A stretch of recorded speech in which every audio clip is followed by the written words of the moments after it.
चुनाव सिर्फ बड़े बड़े वादों पर नहीं लड़े जाते, वो जमीन पर एक एक वोटर के भरोसे पर जीते या हारे जाते हैं। आज हम असम के सिपाझार की कहानी से समझेंगे कि कैसे कुछ हजार वोटों का फासला पूरी सियासत को बदल सकता है और कैसे डेटा हमें ये बताता है कि हर एक वोट की कीमत क्या होती है। आइए इस चुनावी रणभूमि के आंकड़ों की गहराई में उतरते हैं। इस पूरे विश्लेषण में हम एक पहेली के 5 टुकड़ों को जोड़ेंगे।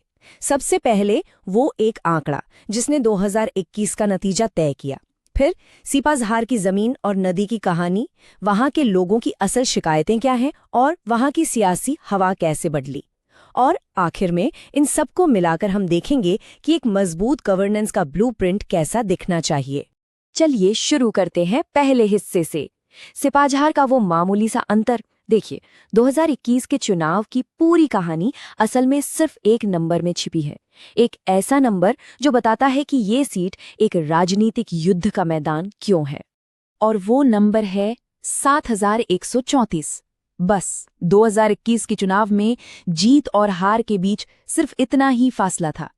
ये आंकड़ा सुनने में शायद छोटा लगे, लेकिन इसने सिपाझार की सियासी तकदीर लिख दी। 2021 में भारतीय जनता पार्टी और भारतीय राष्ट्रीय कांग्रेस के बीच का फर्क सिर्फ 7134 वोटों का था, मतलब कुल वोटों का महज 4%। जब नतीजा इतने करीबी अंतर से तय होता है तो फिर हर एक गली, हर एक परिवार और हर एक वोटर की अहमियत बढ़ जाती है। सिपाझार एक ऐसी ही सीट है। तो सवाल ये है कि ये 4% का अंतर आया कहाँ से? इसका जवाब सिर्फ चुनावी गणित में नहीं है। इसका जवाब सिर्फ सिपाझार की मिट्टी, वहां की नदी और वहां के लोगों की कहानी में छिपा है, क्योंकि असली राजनीति हमेशा जमीन से ही जुड़ी होती है। देखिए, इस इलाके की जो सामाजिक बुनावट है वो एक बहुत ही नाजुक संतुलन पर टिकी है। यहाँ करीब 54% हिंदू आबादी है और 46% मुस्लिम। ये आंकड़े दिखाते हैं कि यहाँ का सामाजिक समीकरण राजनीति को कितना संवेदनशील और अप्रत्याशित बना देता है।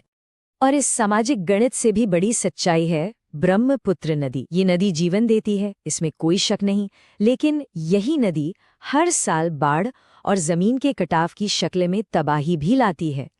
यहाँ के लोगों की जिंदगी, उनकी रोजी रोटी, उनकी सबसे गहरी चिंताएं, सब कुछ इसी नदी के उतार चढ़ाव से बंधा हुआ है। तो जब ये लोग वोट डालने जाते हैं तो उनके दिलो दिमाग में क्या चल रहा होता है, उनकी असल शिकायतें क्या हैं? आइए अब समझते हैं कि वोट के पीछे का असली क्यों क्या है।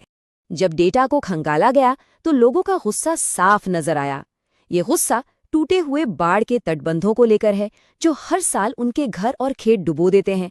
ये गुस्सा रुकी हुई सिंचाई परियोजनाओं के लिए है, गांव की टूटी फूटी सड़कों और बढ़ती बेरोजगारी के लिए है, और ये गुस्सा चर इलाकों यानी नदी के द्वीपों से जबरन बेदखल किए जाने को लेकर है।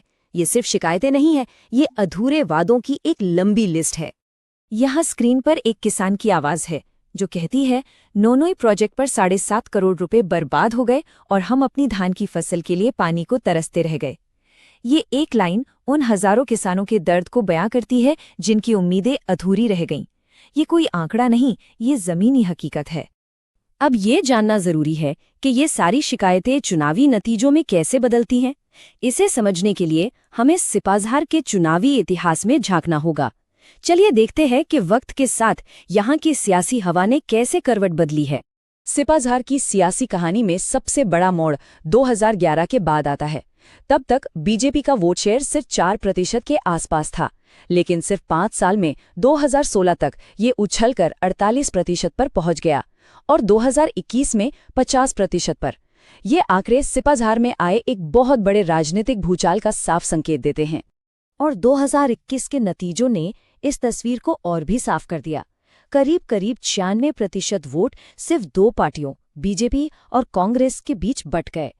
इसका सीधा सा मतलब ये है कि सिपाझार की लड़ाई अब पूरी तरह से 2 ध्रुवों के बीच सिमट चुकी है। यहाँ किसी तीसरे के लिए कोई खास जगह बची नहीं है। तो हमने समस्या की जड़ को समझा, इतिहास के पन्ने पलटे। अब सवाल ये है कि इन आंकड़ों और शिकायतों की बुनियाद पर आगे का रास्ता क्या हो सकता है। चलिए एक डेटा पर आधारित रणनीति की रूपरेखा देखते हैं। देखिए, कोई भी अच्छी रणनीति अपनी ताकत और अपनी कमजोरी को पहचानने से ही शुरू होती है। आंतरिक तौर पर मतलब उम्मीदवार के अपने गुण जैसे उसकी साफ छवि या स्थानीय होना, और बाहरी तौर पर यानी मैदान के हालात जैसे लोगों में सरकार के खिलाफ गुस्सा या फिर विपक्षी गठबंधन की चुनौती। इन दोनों का सही आकलन ही जीत की तरफ पहला कदम होता है। डेटा ये बताता है कि एक कामयाब अभियान 4 मजबूत खंभों पर खड़ा होता है। पहला, चुनावी रणनीति। उन स्विंग वोटर्स की पहचान करें जो किसी भी तरफ जा सकते हैं। दूसरा, संगठन। जमीनी स्तर पर हर बूथ पर अपनी टीम को मजबूत करें। तीसरा, नैरेटिव। एक ऐसा पॉजिटिव मैसेज बनाएं जो विकास की उम्मीद जगाए। और चौथा, संसाधन। अपना समय और पैसा वहीं लगाएं जहां सबसे ज्यादा असर हो। जब ये चारों पहिए एक साथ घूमते हैं तभी जीत की गाड़ी आगे बढ़ती है। और हाँ, आज के ज़माने में ज़मीन की लड़ाई को डिजिटल दुनिया में ले जाना भी उतना ही ज़रूरी है। #रीबूट सिपाझर जैसा कोई ऑनलाइन कैंपेन किसानों की परेशानियों पर छोटी छोटी वीडियो क्लिप्स या फिर स्थानीय भाषा में बने मीम्स, ये सब तरीके हैं युवा वोटरों तक पहुंचने के और अपनी बात को असरदार तरीके से रखने के। देखिए, हमारे संविधान ने हर नागरिक को गरिमा और सूचना के साथ अपनी बात रखने का अधिकार दिया है, लेकिन ये जिम्मेवारी के साथ आता है। रणनीति बनाते वक्त इन मूल्यों का ध्यान रखना जरूरी है। तो सिपाझर की इस पूरी कहानी का आखिर मतलब क्या है? ये सिर्फ एक सीट का विश्लेषण नहीं है।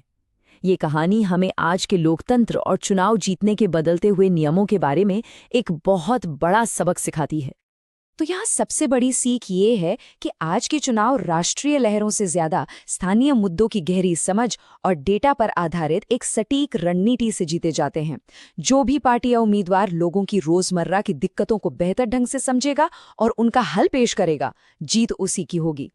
ये सब हमें एक बहुत बड़े सवाल पर लाकर खड़ा करता है। क्या बड़े डेटा और टेक्नोलॉजी के इस युग में लोकतंत्र का भविष्य अब बड़ी बड़ी विचारधाराओं से नहीं बल्कि गांव-गांव और मुद्दे दर मुद्दे तय हो रहा है? ये सोचने वाली बात है। और जब हम डेटा का इस्तेमाल करते हैं तो भारत के DPDP कानून के तहत लोगों की प्राइवेसी और सहमति का सम्मान करना हमारी सर्वोच्च प्राथमिकता होनी चाहिए। Purpose beyond politics. अगर आप एक जन केंद्रित नेता बनना चाहते हैं और अपने निर्वाचन क्षेत्र का उत्थान करना चाहते हैं तो blueprintstrategies.ai से mgr@blueprintstrategies.ai पर संपर्क करें या 08042041602 पर कॉल करें। Purpose beyond politics.